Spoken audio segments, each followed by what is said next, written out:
History volunteer does is he picked out somebody in aviation history. We do enough research and we can impersonate that person. So the idea is with this program is who you're going to see in a few minutes, Jimmy Doolittle. This program's caught on. It's been going on for about 7 years. I had the great pleasure of meeting Jimmy Doolittle's co-pilot, who's still alive. In fact, you'll see a picture of him. He's now 102, and he's sharper than anybody in this room, including yours truly. But he put the stamp of approval on this program, and to date, it's been seen by over 6,000 people. So let's see what happens.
I'm going to take you back to the 1930s.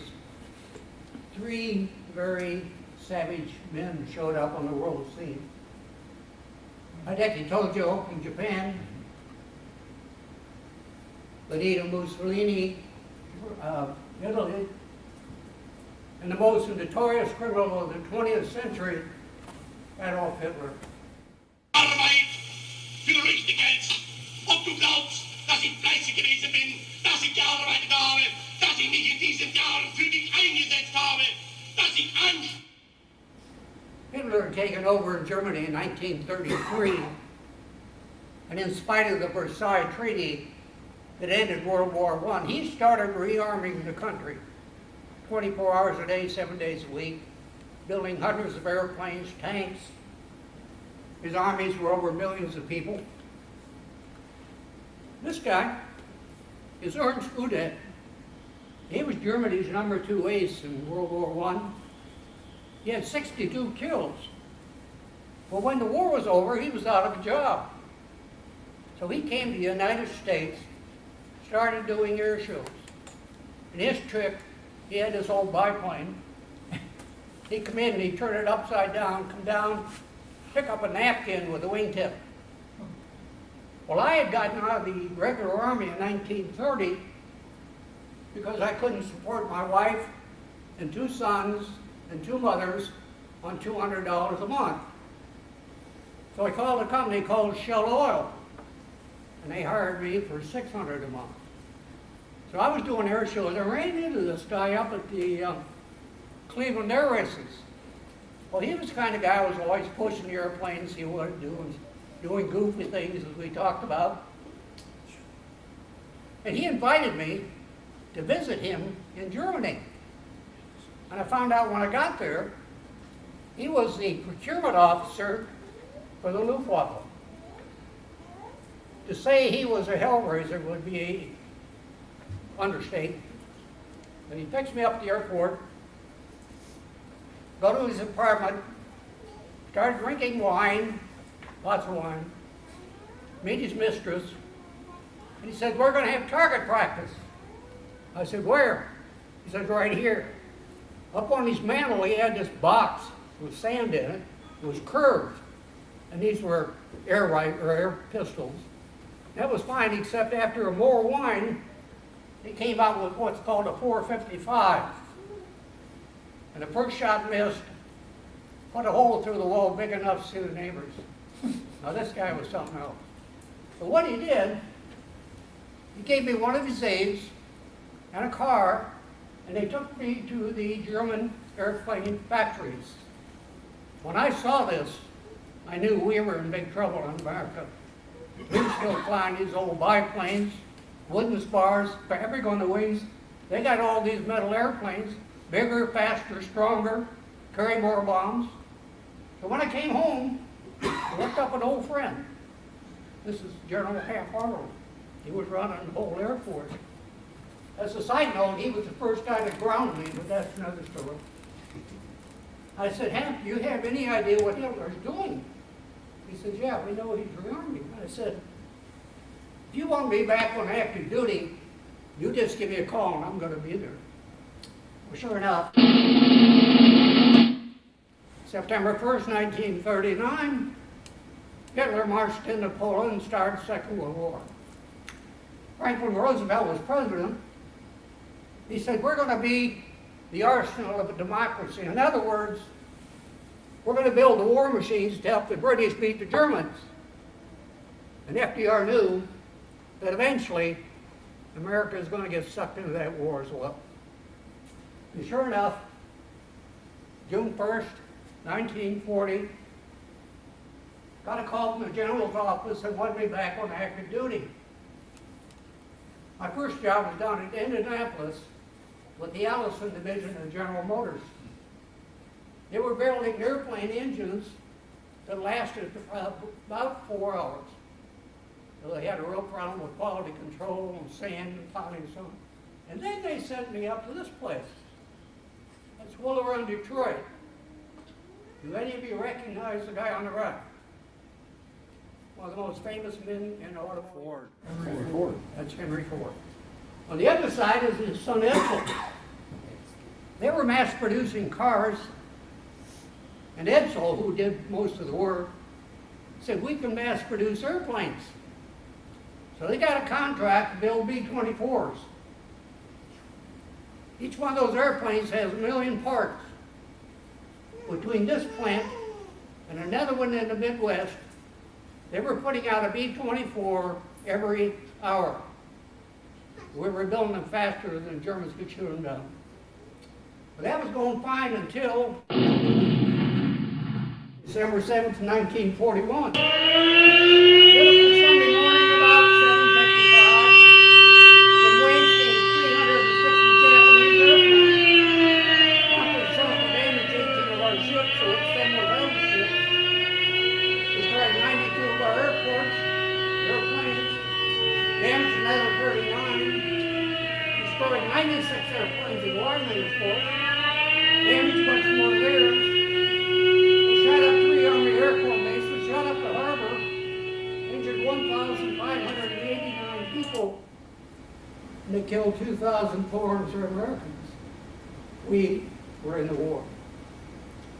I was so mad that night I couldn't sleep, so I got up next morning, wrote a letter to the Fords to get it up to General Arnold, get me out of this civilian job, get me in the war, and I went back to work. About 2 weeks after this, Roosevelt got together with all the top generals and admirals. Winston Churchill came over and got his folks. They had what was called the Arcadia Conference. In other words, it was a huddle on how we're going to beat the Japanese, the Germans, and the Italians. Roosevelt started our meeting out by saying, you guys have got to hit the Japanese homeland quick. Everybody here is scared, barrels shot. The Allies have given on. We need a psychological boost, and we need it now. Our guys kind of rolled their eyes and said, well, Mr. President, we lost half our fleet at Pearl. We don't have an airplane to go that far. He said, I don't care. I'm going to call you every day until you tell me when you're going to hit Japan. Well, I didn't know any of this was going on. So Christmas Eve, back here. Christmas Eve, went home to have Christmas with my wife and 2 sons. Got an emergency message to get to Washington right away. Good news was I'd been promoted from major to a lieutenant colonel.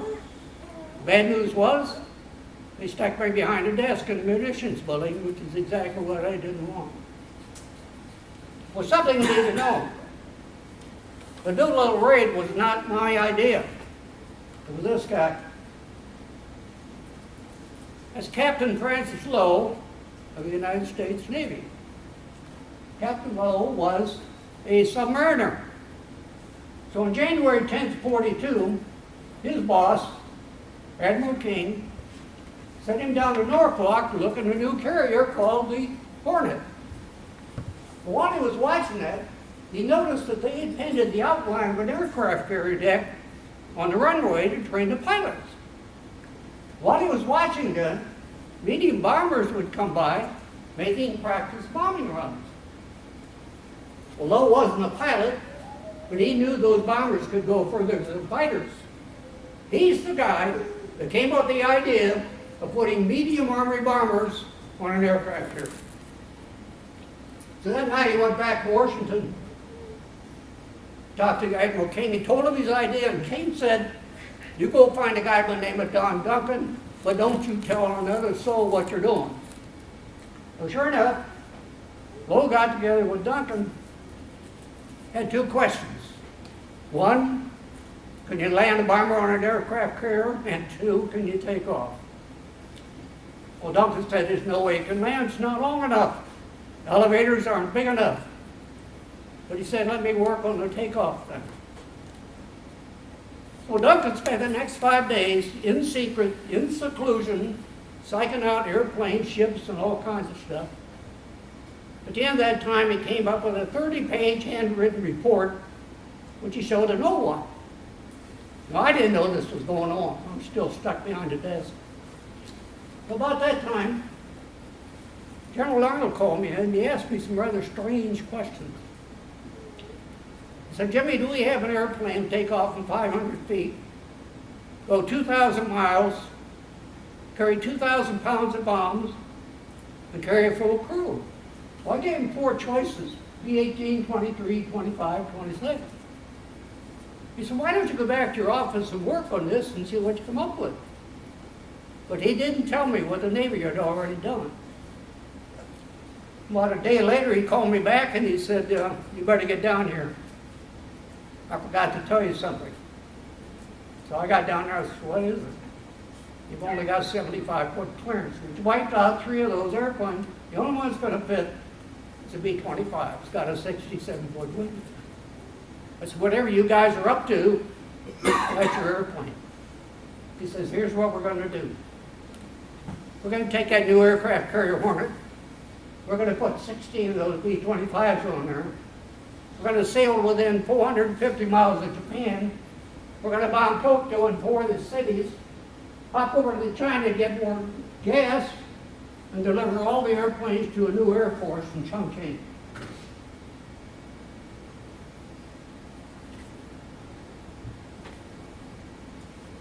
I said, well, it sounds like a plan to me. But then he said the magic words. I need somebody to do this. Boy, I took the job, got out behind that desk in a heartbeat. That's when it became the Doolittle raid of Tokyo. Hap went on, he said, you will get anything and everything you need for this mission. If anybody gives you a bad time, you call me direct. Now, he was a 2-star general. I was nothing but a light colonel. You can't imagine the number of people I made mad in the next 60 days. Who's this stubby little guy comes in, demands his stuff. If I don't give it to him, the phone rings. I said, also, Jimmy, somehow you're going to have to keep this secret because the Japanese already have spies in this country. And if they find out, we're risking 14 ships and 10,000 men. So I took the job. The only guys flying B-25 was a new airplane. We're up in Pendleton, Oregon. and had recently been moved down to Columbia, South Carolina. So I sent him a note. I said, I have a very dangerous mission, voluntary only. You probably won't come back, but it's really going to hurt the enemy. Every man that heard about it, including all the commanders and one doctor, volunteered. Didn't even know what the mission was. Said, okay, sit tight. Now, somebody in the Navy said, you know, this is going to work on paper. Maybe you better try it. B-25 takes a half a mile, 2,500 feet to get it off the ground under normal conditions. We were going to get it off in less than 500. So what they did was on February 2nd, they took the Hornet, put 2 B-25s on board, sailed out of sight of land so nobody could see what they were doing, turned the carrier into the wind. The carrier's doing about 20 knots. There's a 25-knot wind coming down the deck. Airplanes are already moving at 45. Empty airplane, it only took another 28 miles an hour to make them fly. So John Fitzgerald put his airplane 500 feet at the end of the deck, went to full power, full flaps. When he released the brakes, the airplane came up so fast it almost hit the superstructure. He had to do this on takeoff. Second guy got off in good shape. When I got word that it worked, I told the guys at Columbia, I said, drop your airplanes off at Mid-Continent Airlines, Minneapolis. They're going to do the modifications. Come on down to a place called England, Florida. Got them down there. I sat them down. I said, you guys are young. You have families. You can drop out of this mission at any time, no questions asked. Nobody ever did. I gave them that choice every day, including the day we flew the mission. I had 60 guys in reserve, not one of them got on that mission. I said, the other thing is, you can't talk to anybody about this. I said, you can't talk to your children about it. We were on a very separate base down there at England, out of the way. Because my biggest fear was, somebody's going to go out some night, have a few beers, and start bragging about this secret mission.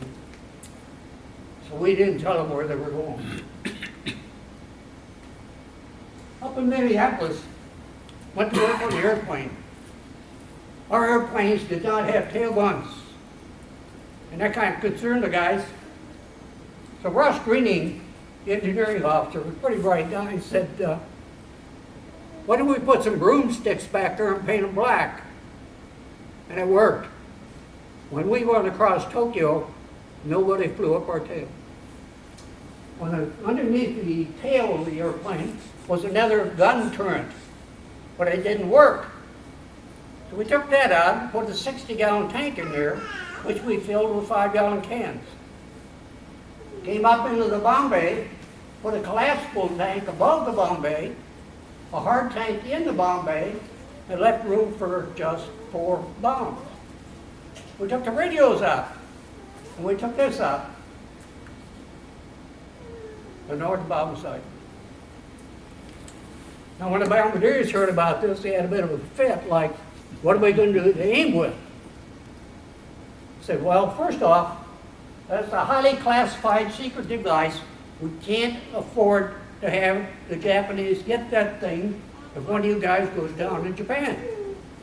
Second, it only works at high altitude. Gentlemen, we're going to fly this mission at 50 feet. We're going in on the treetops.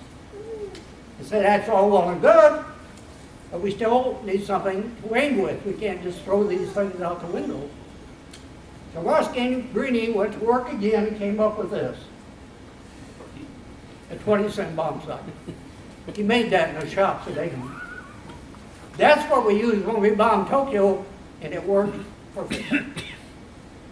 Now, if you were working for Mid-Continent Airlines, you saw broomsticks, no radios, this thing, you'd be asking a lot of questions. We couldn't and wouldn't answer them. They would stop working. And I'd have to pick up the phone, call General Ronald, go through the drill again. I was the most hated guy in the United States for 2 months.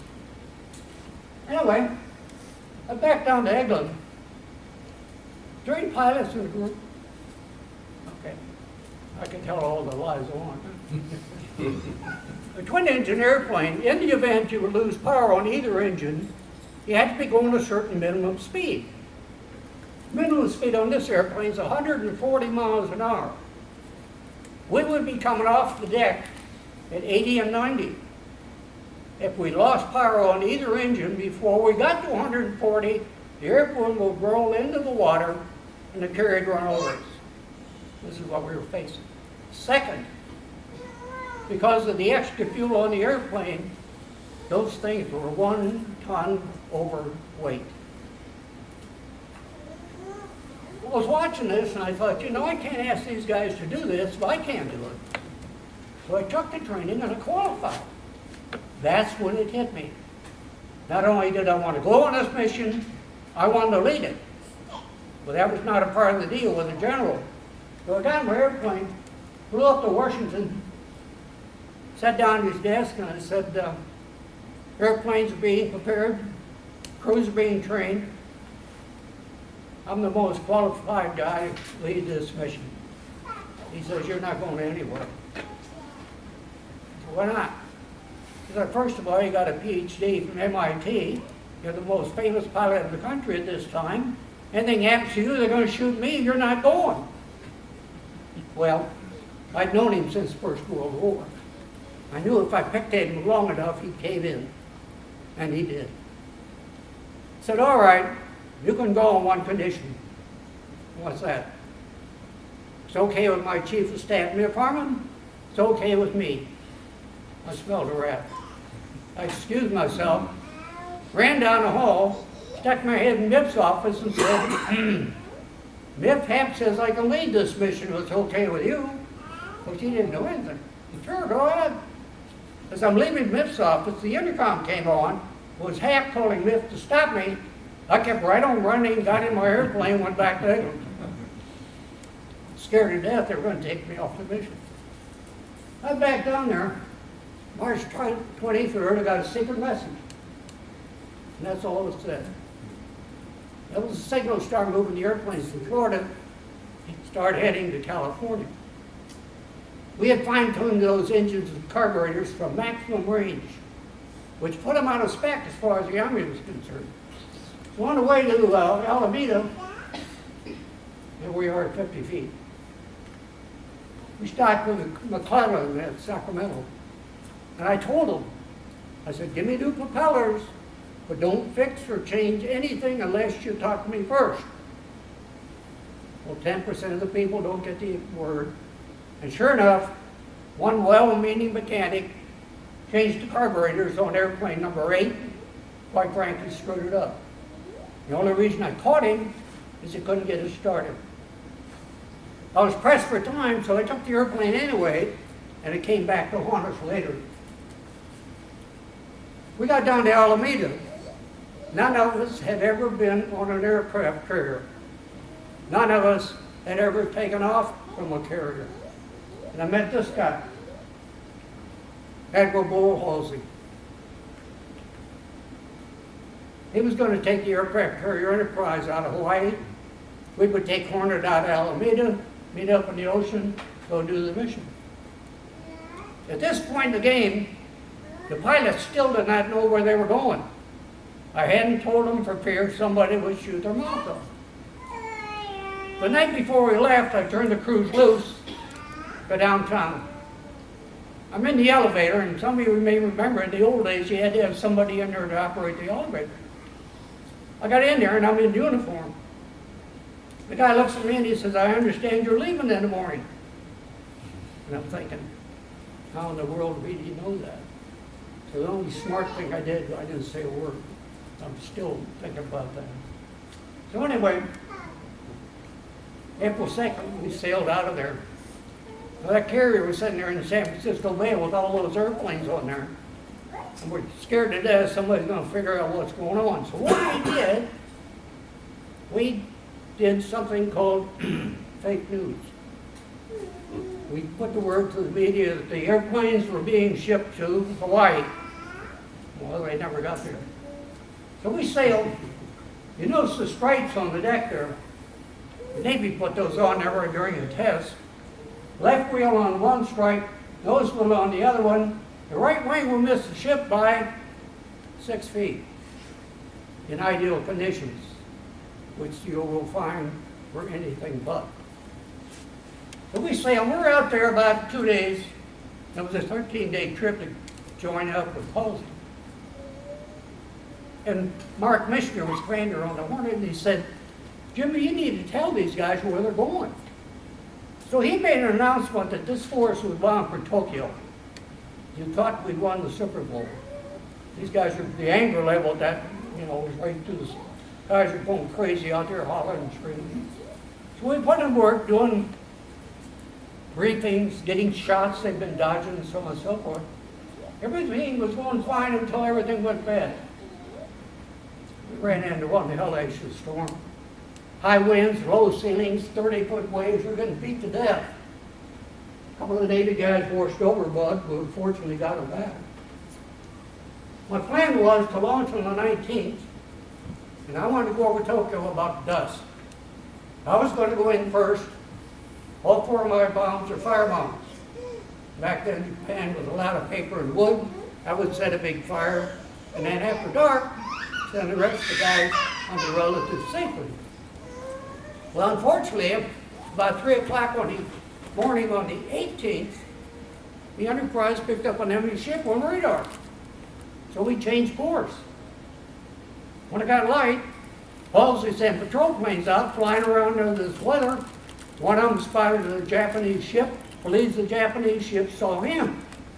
So he flew back over to the Enterprise, dropped a note on the deck that said, spotted enemy ship, believe I've been seen. In other words, they caught us. First problem, instead of being at 450 miles, we're at 650 miles. What we didn't know is that 650 miles out from their homeland, the Japanese had put 50 ships out there, radios on them, to watch for guys like us, and they caught us. I was on my way up to the captain's quarters when I hear the announcement, Army pilots man your planes. So we were going. So at 8:20 in the morning on April 18th, 1942, which was 76 years since last Wednesday, we took off. The wind and the storm actually helped us. One airplane had 50-mile-an-hour winds on his nose even before he released the brakes. Second, ships doing this. Navy was smart. When they hit bottom, that's when they release an airplane. When I released the brakes on my airplane, I was looking in the water. I got off in 463 feet with an airplane that was 1 ton overweight. I'm convinced it hadn't been for that storm, we wouldn't have made it. Took about an hour. Everybody got off. Nobody hit the ship. Low level all the way to Japan.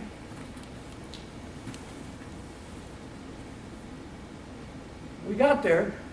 We came in about 80 miles north of Tokyo. The weather cleared up. Sun shining, birds singing, ball games going on. Here we come at 50 feet, and people waving as we went by.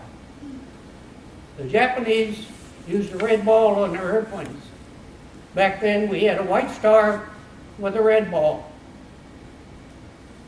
It didn't take too long to figure out that we shouldn't be there. Unfortunately, they were very bad shots. From that point where we came in until we got to Tokyo, we counted 80 Japanese airplanes in the air with us at the same time, most of which never saw us. We're down on the treetop. We got to Tokyo, dropped our bombs, and headed out. That's where airplane number 8 showed up. A guy by the name of Ski York was driving that thing. He knew he didn't have enough gas to get to China. So he decided to go to Russia, which was closer. He not only found Russia, he found an airport, landed safely. The only airplane that survived the raid. Also, in the tail of that airplane was a movie camera that took pictures of everything we did over Tokyo. Never got the airplane back. The crew got out about 14 months later, and that's a story in itself. The rest of us are going to do our best to get to China. We no sooner leave Japan, we run into bad weather again. And we pick up an unexpected 25-knot headwind. And we've taken off 200 miles too soon. We got this 25-knot headwind. My navigator, a guy by the name of Hank Potter, popped his head up and said, we're going to be 135 miles short of the China coast. In other words, we're going to Sea of China at night with the sharks. So we got our heads together and I said, we're going to fly this thing till it quits. When it runs out of gas, we're going to jump. The Lord must have been with us that night because the headwind became a tailwind for 7 hours. We'd been in the air for 13 hours. So we saw the lights and we jumped. Again in bad weather. Well, years ago, back in the 20s, I had done something very stupid. I'd fallen out of a one-story window.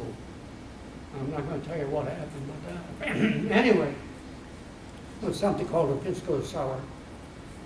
So I kept my feet out all the way down. And I landed in a rice paddy right up to here. If you know anything about rice paddies, we're not going to talk about that. Anyway, crawled out of that mess, and I noticed when I was coming down, there was a house down the way with a light on. So I thought I could get in there tonight and at least get dried out. I knew enough Chinese to be able to say, I'm an American. I went down there, banged on the door, grabbed off the Chinese, light went out, the door slammed, they wouldn't let me in. Went off to another building, and there were 2 sawhorses there with a box about the size of this table. Well, it was cold and rainy. I thought, well, I could get in there tonight and keep warm. I opened the box, and there was already somebody in it. I found the local morgue. Went out to another building, gave up on trying to sleep, and I was just trying to do calisthenics to be able to keep warm. Next morning, got up, carrying a .45 pistol. And for lack of something to do, I just started walking down the path. They told us, they said, if you meet somebody and they smile, that's good. They'll help you, they're probably Chinese. If they don't smile, you're in trouble. You're either Japanese or gorillas. Well, this guy was grinning like a chitsy cat. To this day, I have no idea what he said. There must be 9,000 different dialects in China. But he took me to 2 Chinese officers who, when they saw this, raised and cocked their rifles, marched me off to their major, who fortunately spoke a little English. Well, they wanted to take my weapon, and I wouldn't give it to them. They said, let's go back to that house, we'll get the whole thing straightened out. We got back to that house, those people lied through their teeth. We didn't see anything, we didn't hear anything. Major put his pistol in my face, cocked it, and said, you lie. Got lucky again. 2 of the Chinese soldiers came out of that house with my parachute, which had stamped on it, United States Army Air Force. So they decided I was a good guy. So well, I didn't want to leave here until I see the wreckage.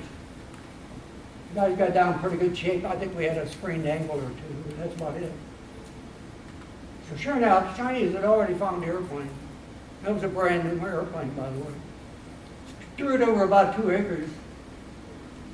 I'm sitting there in the rain, cold. It was the lowest point in my life. I figured my first combat mission was my last. I would be court-martialed and sent to prison. And my gunner engineer, a guy by the name of Paul Leonard, took that picture. He said, Colonel, what do you think they're going to do to you when you get home? I said, court-martial in prison. He said, I don't think so. I think they're going to make you a general. No.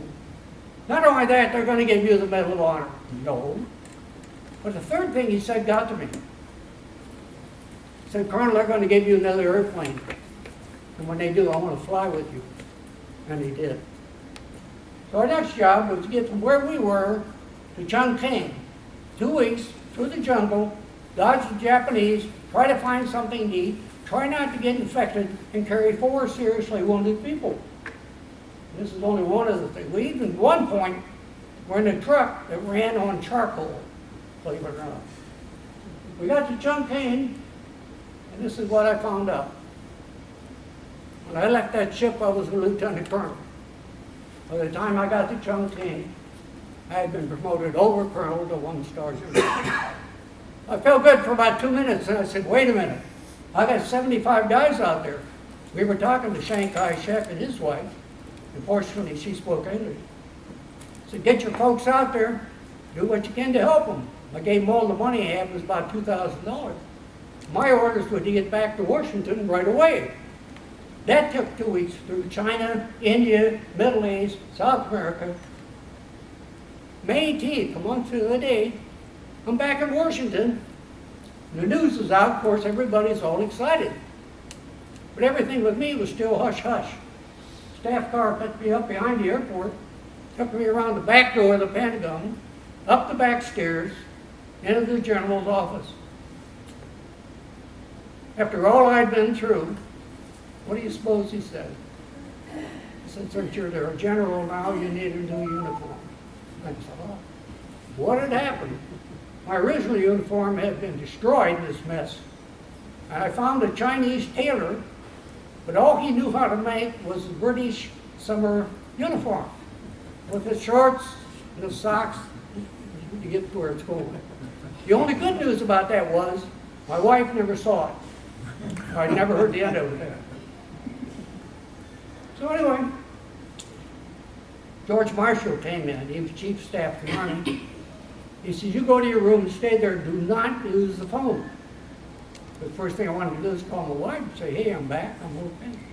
Now, so I got another uniform, and I got a note that said, both General Arnold and General Marshall are downstairs to pick you up. And I'm thinking, you know, here it comes. Went downstairs, got in the car, and I said, where are we going?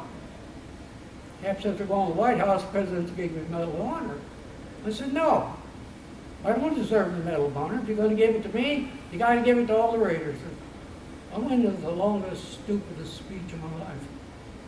When I turned around and looked at Hap, he was red as a beet. All this had been arranged. The smart guy here is about to mess it all up. So I shut up. He knew my wife Jo, and he called her. Says, come on up to Washington to get a chance to see your husband. So we hit for the White House, and we wind up in the Oval Office. Pat, Joe, myself, General Marshall, President Roosevelt. When he pinned that Medal of Honor on me, I accepted it for all 80 Raiders, not for Jimmy Doolittle. Roosevelt's crippled. He had polio.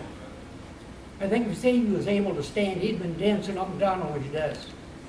The whole idea of the raid was psychological. We wanted to scare the Japanese, wanted to show them we could fight back.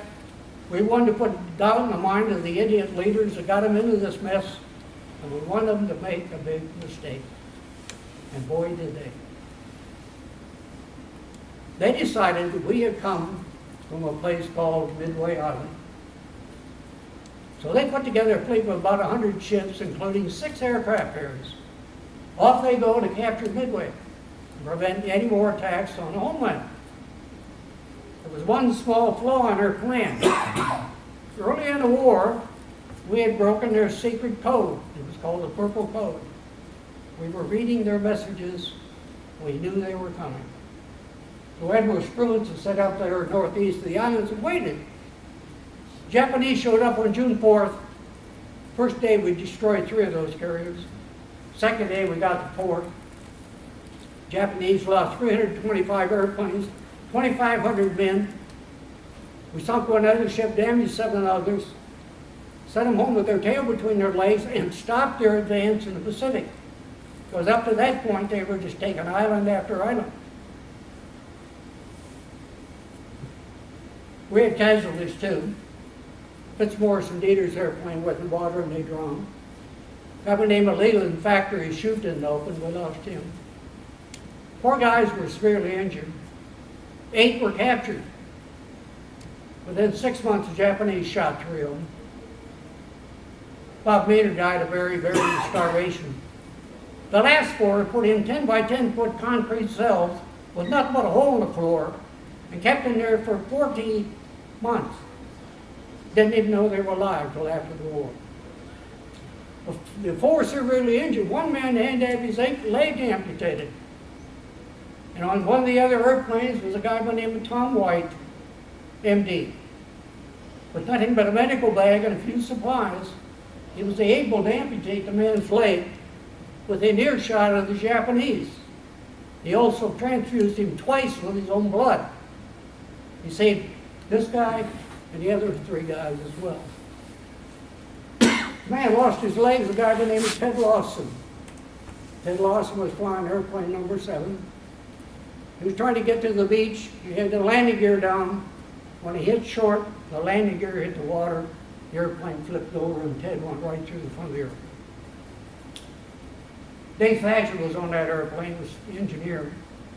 Dave Thatcher pulled him out of the water, plus the other guys, and he got a Silver Star for that. Ted wrote that book that everybody's heard about. Back in 1959, the city of Tucson, Arizona, gave the Raiders a set of 80 sterling silver cups. Their name is engraved on the book twice. When the cup is upright and the man's still with us, you can read his name. When he passes, they flip the cup over, turn it around, and his name shows up as well. The bottle of cognac was from the year 1896. And why that's significant is that's the year that Doolittle was born, December 14th, 1896. The idea was that the last 2 guys would open that bottle and have a drink. This is not an up-to-date picture. There's only one of them left. There he is. That's Dick Cole. I decided to do this program. I didn't want to do it without the Raiders knowing about it. He lives in Texas, a place called Comfort. Through a friend of a friend, I was able to sit down and talk to him for 2 hours. He was sharp as a tack, and back then he was 95. Like I say, today he's 102. He's probably going to make it to 103. And it got so comfortable. When I finally asked him, I said, there you were, you're 200 miles too far out, storms raging, ship jumping all over the place. What were you thinking? I said, well, I thought about closing my eyes. And he laughed. The 3 Raiders that I met didn't think they did anything special. Dick said, all I did was what I was told.